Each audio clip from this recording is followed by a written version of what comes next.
yaman para kiti Apo ng Kristo. Kita patuloy ng kabisat, iti panagdengeg, iti agpagpasalamat kini Apo ng Kristo at akin nang ibigay pagkakataon sa ating beloved sister Mary Jane Mendoza. Hintay pagsasaganain ating pinaghahanda ang ating beloved adult choir.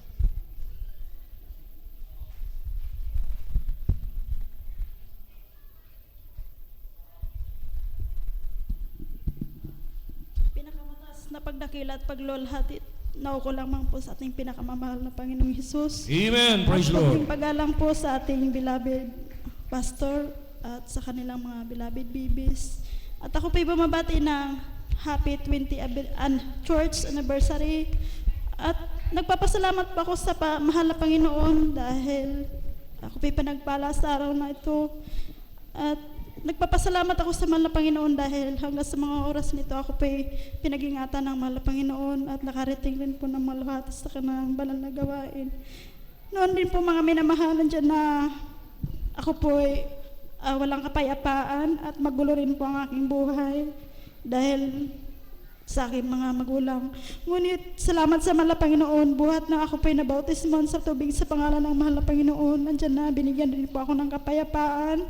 At Amen. ako rin po'y may sakit sa ulo, mga minamahal. Andiyan na, noon po, nung maliit pa lamang po ako, mga minamahal, andiyan na, nahuhulog po daw ako. Andiyan na, nagkaroon po ng crack ang aking bungo, mga minamahal. At nandiyan sa mga ganitong mainit po, mga minamahal, andiyan na, halos di ko po maidilat ang mga mata ko noon. Diyan na sumasabay po ang sakit ng aking ulo at sumusuka po ako, mga minamahal. Salamat sa mahal na Panginoon dahil buhat po nang ako po'y nabautismuhan sa tubig sa pangalan ng mahal na Panginoon. Nandiyan po na ako po'y pinagaling ng mahal na Panginoon. Amen. Praise Lord. Pinagaling po niya, mga minamahal. Nagpapasalamat po ako dahil nung nanganak po ako ng aking beloved kambal, andyan po, mga minamahal, na nasa operating room pa lamang po ako, mga minamahal, dyan ang aking kambal na nilabas na po, nasa kwarto na po na tutuluyan ko po, mga minamahal. At nung paglabas ko po, mga minamahal, dyan na ako po'y nagkamalay, mga minamahal, andyan nakita ko po yung kambal ko nga, na umitim na po yung isa, mga minamahal, na kalong-kalong po na aking beloved auntie.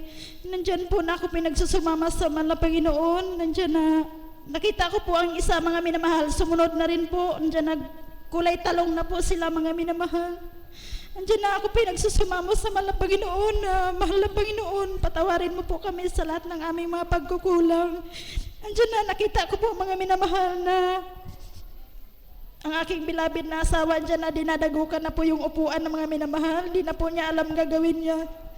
Ngunit ako po'y nagsusumamo sa mahal na Panginoon dahil nakikita ko na po ang aking kambal na wala na po, mga minamahal, umitim na po sila. Sabi ko po, mahal na Panginoon, patawarin niyo po ako. Sabi ko, pagalingin mo po ang aking anak. Andiyan na, hindi ko po kaya, mga minamahal, nakitingnan po, mga minamahal, na kulay talong na po sila, mga malabon. Andiyan na, humingi po ako ng habag at awa. Salamat sa mahal na Panginoon dahil nung sinabi ko po, hallelujah in Jesus' name. Sabi ko, mahal na Panginoon, patawarin niyo po kami. Andiyan nakita ko po ang kulay ng aking anak na unti-unti pong binalik ng mahal na Panginoon. At Amen. Praise the Lord. At umiyak po yung isa, mga minamahal. Maya-maya po sumunod po yung isa na napakabuti po ng mahal na Panginoon. Bagamat di ko nahawakan ang anak ko noon, mga minamahal, di po ako makagalaw. Nagpapasalamat ako sa mahal na Panginoon dahil bagamat di ko siya nahahawakan, pag totoo ka po na nagpupurit na nananalangin sa mahal na Panginoon na tumihi ng habag, tunay na pinapakita po ng mahal na Panginoon ang kanyang himala.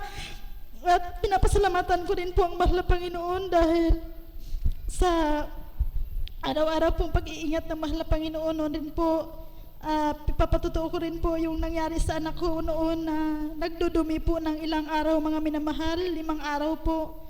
Andiyan na, hindi na po makakilos, mga minamahal, dahil andyan na pag dumumi po siya sabay suka po, mga minamahal. Andyan na nakikita ko po sa mata niya na hindi ko na makita yung itim, mga minamahal.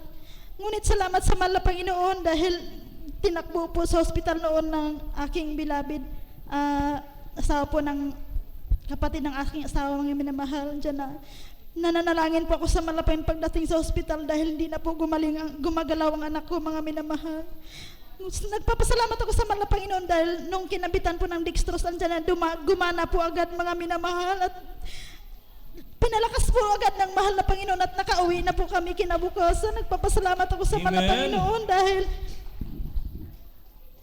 sa kabila ng aking mga pagkukulang, nandyan ang pag-iingat ng mahal na Panginoon, at pinapasalamatan ko rin po ang pagpapala, material, physical, at higit sa lahat ang espiritual na